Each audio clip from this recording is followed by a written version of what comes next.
സ്നേഹമുള്ളവരെ, മനുഷ്യൻ്റെ മനസ്സ് അതീവ രഹസ്യങ്ങളുടെ ഒരു കലവറയാണ്. മനസ്സമാധാനമില്ലെന്നുള്ളതാണ് സാധാരണക്കാർ എപ്പോഴും പറയാറുള്ള ഒരു കാരണം. ഈ മനസ്സിന് പലപ്പോഴും എന്താണ് സംഭവിച്ചുകൊണ്ടിരിക്കുക? ഞാൻ ഈയിടെ ഒരു ജേർണലിൽ വായിച്ചു, കേരളത്തിൽ മാനസിക രോഗികളുടെ എണ്ണം ഭയാനകമായി കൂടുന്നു. അവരുടെ കണക്കനുസരിച്ച് കേരളത്തിൽ മാനസിക രോഗ ചികിത്സയ്ക്ക് വിറ്റുതീരുന്ന മരുന്നിൻ്റെ 30% വിഴുങ്ങുന്നത് മലയാളിയാണ്.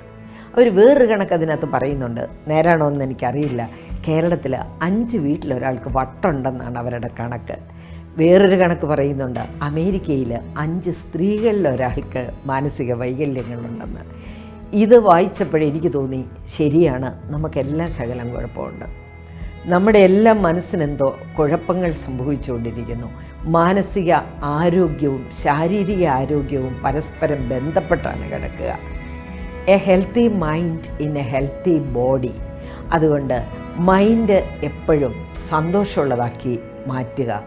അതിന് മനസ്സിന് വേണ്ട എക്സർസൈസുകളുണ്ട്, മനസ്സിന് സന്തോഷം കൊടുക്കുന്ന നല്ല കാര്യങ്ങളുണ്ട്, മനസ്സിനെ ദൈവവുമായിട്ട് അടുപ്പിക്കാൻ പറ്റുന്ന സ്പിരിച്വലായിട്ടുള്ള കാര്യങ്ങളുണ്ട്. അതുകൊണ്ട് ശരീരത്തിൻ്റെ ആരോഗ്യത്തിൽ ശ്രദ്ധിക്കുന്നത് പോലെ തന്നെ മനസ്സിൻ്റെ ആരോഗ്യത്തിലും എല്ലാവരും ശ്രദ്ധിക്കുന്നത് നന്നായിരിക്കുമെന്നാണ് എനിക്ക് തോന്നുന്നത്.